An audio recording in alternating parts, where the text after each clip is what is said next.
in the church that I grew up in, there's a concept called backbenching, right? So let's say, for instance, you're a church leader or you hold a position of influence. If your son or your daughter has a child outside of wedlock, for instance, they can strip you of your position and demote you. You get benched essentially. As a son or even as a daughter, yeah, the last thing you want is for your parents to get backbenched. Like, it's a major embarrassment. It's dishonor. It's dishonor on you, dishonor on your family, all of that. Okay then. Pal Cullen, back again one more time. Today, I just want to talk about life as a PK, innit? So, if you don't know what a PK is basically a pastor's kid. Yeah. So I am a PK, pastor's kid. Now, this video is just to give some background and context regarding where I'm coming from, right? So first of all, my godmother, it was practically my nan, yeah. She was a church leader, right? Then when she stepped down, my parents took over, like both parents did. Yeah, I was around 14, 15 at the time. So I grew up Pentecostal. Yeah, it's one denomination out of many. Yeah, in reality, there should only be one church, but it's fragmented. Okay, but that's a conversation for another time. But anyway, I grew up Pentecostal. Now, both my parents worked, so they would go to work full time. They had full time jobs. Then they have to lead church, which is practically a full time job in itself. So like, if you can imagine, like Sundays would be church, Tuesday evening you had church, Friday evening was church, like you had the young people's group YPG. Then most Saturdays was church, like you're traveling up and down the country for church. Yeah, so that was literally my life up until the age of what, 15, 16, 15. Yeah, let's say up until 15, more or less. Yeah, so as a pastor's kid, the level of scrutiny is intense. It's insane at times. Like, you've always got eyes on you, and there's just this weight of expectation. Like, in that world, yeah, you're known.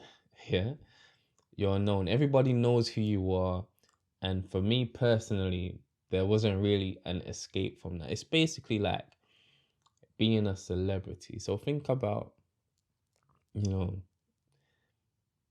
what's her name? Blue Ivy Carter. Jay-Z and Beyonce's daughter, right? Or I can't even remember her name. Kanye West's child. I can't remember her name yet. But it's literally like that, but in church here. In church. Now, not every church will know you, but in your specific church, like everybody knows who you are, innit? Yeah. Now, there's no escape from that, like I said. Yeah. Both my parents are from London. Like, they moved up north for uni and just didn't end up going back. Yeah, so all my family, all my blood relatives are from London, right? My dad's one of seven. My mum was one of five, and they all got kids, right? Apart from two of them. And my cousins are all within 5 to 7 years of each other. Like, there's no massive age gaps like that. But it's not even like I could go and chill with them when church was going on. Do you know what I mean? Like, it's literally just me and my sister up north. Okay. So the only time we went to visit them was if there was a church event in London that weekend, right? If there was a church event in London that weekend, then possibly we'll go and check them for a couple hours, or I'll be allowed to stay at that house while church is going on, innit? So it's not even like I'm close to my cousins like that. Do you understand? Like, me and my sister are like the outsiders of the family, I would say. Even now, even up until this day, we're outsiders. Okay. The church was supposed to be our family. Yeah. And this isn't no poor me, cry me a river story. It's definitely not that. It is what it is, right? I'm just providing you with context. Okay. So when you're in leadership positions, your family is supposed to be 30. Okay. Your family should be patterned because you're supposed to be leading by example, right? It even says so in the Bible. So like First Timothy, I think it's chapter 3. Okay, it says an overseer must be above reproach, the husband of one wife, temperate, sensible, respectable, hospitable, able to teach, not addicted to wine or pugnacious, but considerate, peaceable, free from the love of money, leading his own household well, having his children in submission with all dignity, I believe. But if a man doesn't know how to lead his own household, how will he take care of the church of God? Yeah, that's basically what it says, right? And in the church that I grew up in, there's a concept called backbenching, right? There's legit rankings in that church. Like the founder of the church was in the military, so he brought this ranking system with him. Yeah. So let's say, for instance, you're a church leader or you hold a position of influence, right? If your son or your daughter has a child outside of wedlock, for instance, they can strip you of your position and demote you. Yeah. You get benched essentially. Now, it usually happens if your child is under 16 or living under your roof. At least that's what I believe. I'm not certain of the technicalities. Like, I may be wrong, but that's how I understood it at the time, innit? So, as a son or even as a daughter, yeah, the last thing you want is for your parents to get backbenched. Like, it's a major embarrassment. Yeah. It's dishonor. It's dishonor on you, dishonor on your family, all of that. You know what I'm saying? And my mum, she's been riding for Jesus since she was a child. Do you understand? Like, she's been in church since around the age of 13. So everybody knew who she was, in it. So there's certain things I couldn't involve myself with. Like, I didn't get involved with gangs because let's say something happens, yeah, it tends to escalate. Do you understand? So it's gonna bring shame and dishonor on my family if it does happen to escalate like that. You know what I'm saying? However, my parents never got backbenched when I had my daughter, right? I don't know if they scrapped the rules on that at the time, but I was still a teenager at the time and under their roof. Okay. Not that having a child out of wedlock wouldn't bring shame and dishonor, but it's not as bad as, me getting locked up. Another thing as a PK, yeah, at least that I experienced is you wouldn't want to talk too much because everything you say gets scrutinized, right? Which is why I've never been talkative like that. Yeah. If you were to ask anyone that knew me, they would tell you that I'm quiet. Do you understand? Like, I literally stay silent and just observe. Do you know what I mean? I'm more of an observer. Like, I observe what's going on and try to read the room. I analyze the room and analyze people. And if I think like you're worth talking to, then obviously we can have a conversation, innit? Yeah, that's just me. And I've heard a lot of other PKs say that they are introverted too, innit? So it does seem to be a real thing amongst us, okay? So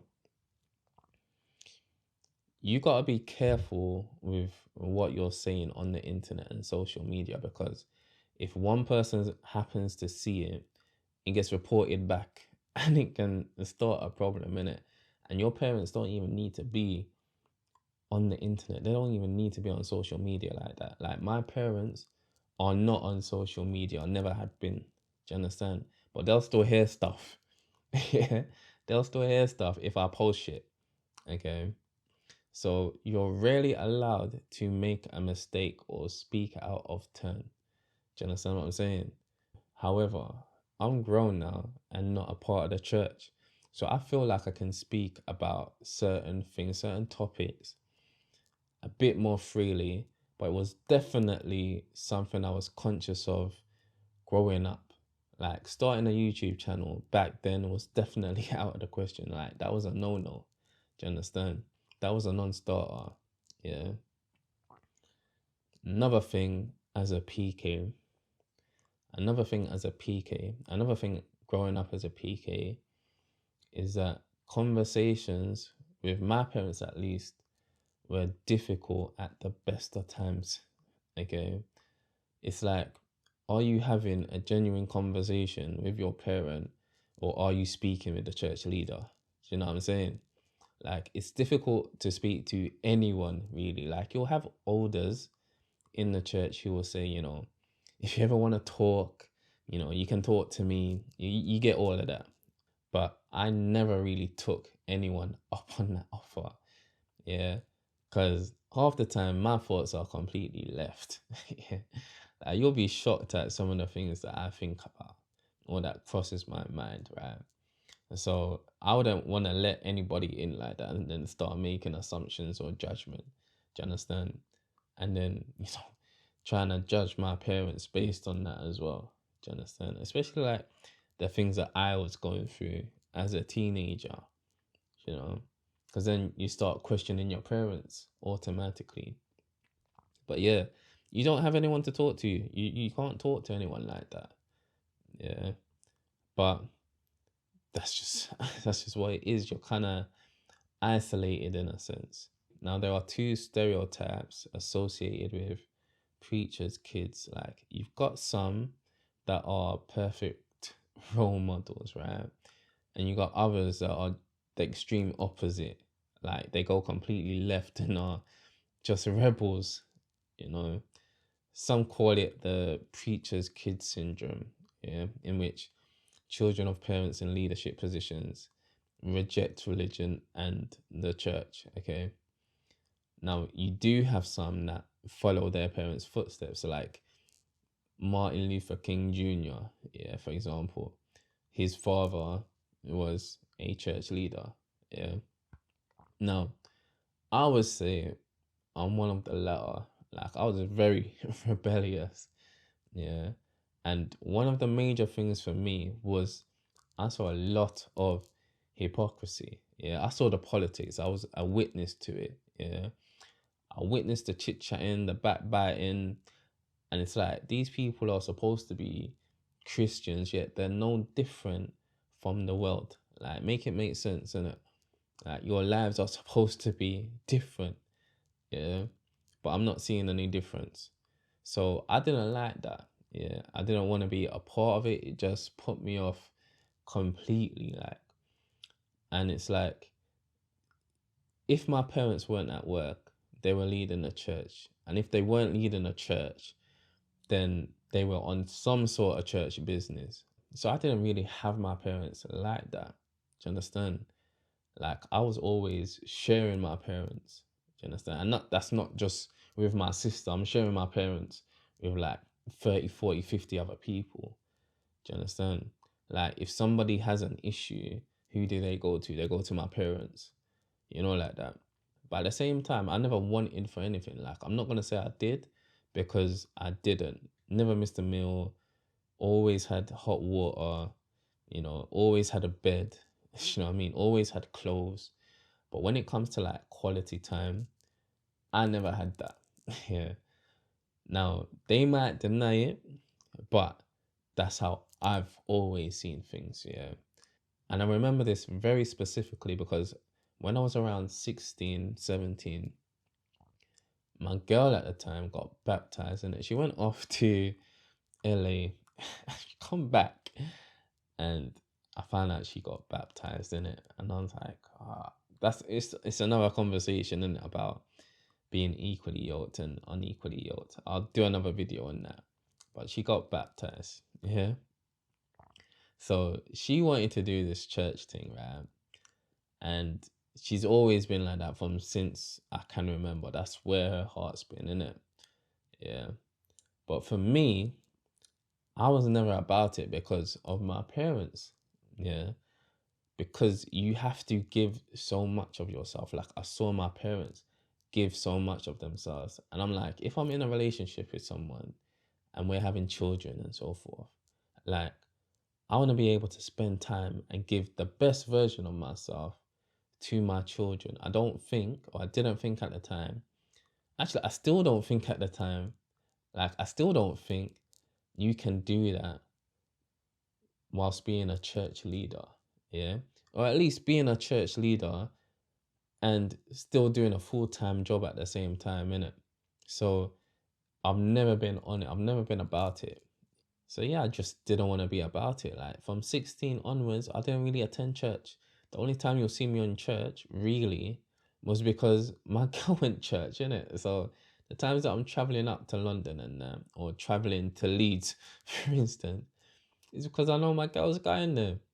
So yeah, but other than that, you're not seeing me in church. Like, I try to distance myself from church, and then obviously, because my parents are leading, like, I didn't really have a um a mentor like that or anything. Do you know what I mean? Like, I was left to my own devices. I was left to my own devices more time.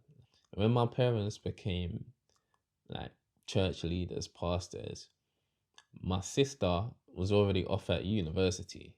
Okay, like, she's 4 years older than me, innit? So I was 14 when they became the church leaders, innit? So it's literally just me, one in the house. So you also have to remember, 14, 15, I'm at school and I go to an all boys school. Like, I'm in a selective grammar school, yeah. So totally different culture, totally different way of life. So obviously there's conflicting values and systems at play, which is why I now believe, like, if you're a Christian, you should really be homeschooling your child. Like, you shouldn't be outsourcing the development of assets. And your child is supposed to be an asset to a pagan system. Like, it's counterproductive, innit? Jesus himself said, like, do not think I came to bring peace on earth. Yeah. I did not come to bring peace, but a sword. For I came to set a man against his father, a daughter against her mother, and a daughter-in-law against her mother-in-law. And a man's enemies will be the members of his own household. Okay? So don't make things worse for yourself, innit? By letting your children learn from pagans. Yeah. It's counterproductive, innit? It's just gonna cause problems for you. Yeah. So that's just one thing that I've learned. But in saying that, here I am today, and look at me now. But the word does say, like, if you teach them while they're young, they will never depart. Yeah. So fair enough, innit? Like, God doesn't make mistakes. He puts you in the family you're in for a reason, innit? So would I change anything about being a PK? Probably not. Like, let's say if all things were the same, but my parents weren't Christian or weren't pastors here, weren't church leaders, I don't think that I would be on the path that I'm on now. Do you understand? Like, not at all. Like, my dad's been in computer science from early. Yeah. Yeah. My dad's got a PhD in computer science. Yeah. And my mum, well, she was a boss chick. So they would have been good. Do you understand? They might have got divorced, but they would have been good either way. Do you understand? And I don't think I would be inclined to seek God like that just because I see supposed Christians that don't look any different from these pagans, like that. So it will take a lot for me to actually want to see God in that situation, innit? So at the same time, even though I grew up as a PK, I'm still grateful for that fact, innit? Because without it, I probably would never know God like that, So another thing growing up as a PK, at least for me anyway, was that church was all I knew in it. So like for the longest time, that church was all I knew. Yeah.